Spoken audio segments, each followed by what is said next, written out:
Shalom. This week's Sedra is Sedra Bechukosi. In order to properly explain Bechukosi, I'd like to tell a story about a rabbi named Rabbi Bergman. No matter how hard he tried, Rabbi Bergman couldn't get his community to get along. Peace was a quality that was elusive of him and his congregants.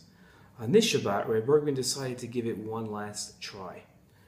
Earlier in the week, Rabbi Bergman had gone down to the Kotel to think about his sermon. Unlike most synagogues in Israel that simply prayed the service, Rabbi Bergman's synagogue was unique in that it included a post-service sermon. Rabbi Bergman worked hard on his sermon and found the atmosphere at the Kotel conducive to developing ideas that he needed for his speeches. Rabbi Bergman opened up his Chumash and read a blessing that God promised the Jewish people. And it's in this week's Sedra. It says, "And I will grant peace in the land, and you will rest with no one to frighten you. I will remove wild beasts from the land, and no army will pass through your land." Rabbi Bergman thought he could give a great sermon on the dream of peace from our enemies. Rabbi Bergman began to read the commentary of our great scholars and found a striking comment of the Ramban. Instead of understanding the promise of peace as referring to peace from our enemies, the Ramban understood the promise of peace to refer to peace between neighbors, with our fellow Jews.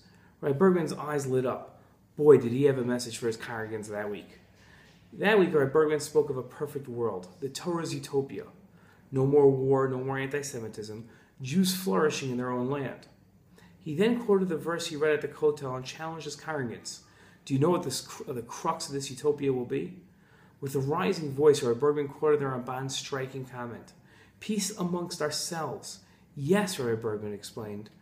The greatest achievement and benefit of a Jewish utopia will not be peace among those who currently want to annihilate us, but peace amongst ourselves. Rabbi Bergman explained that God gives reward based on merit. If one does a good deed, God blesses with that same good deed. Rabbi Bergman told his congregation if we are to hope of a Jewish utopia and hope to enjoy peace with our fellow Jews, the only way to do so, and the only way we can hope to merit such a great reward, is to create peace within our own community on our own.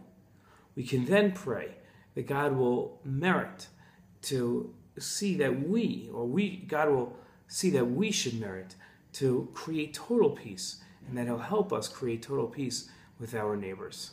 May we merit to see that same day that Rabbi Bergman and the Ramban spoke so passionately about. Shabbat Shalom.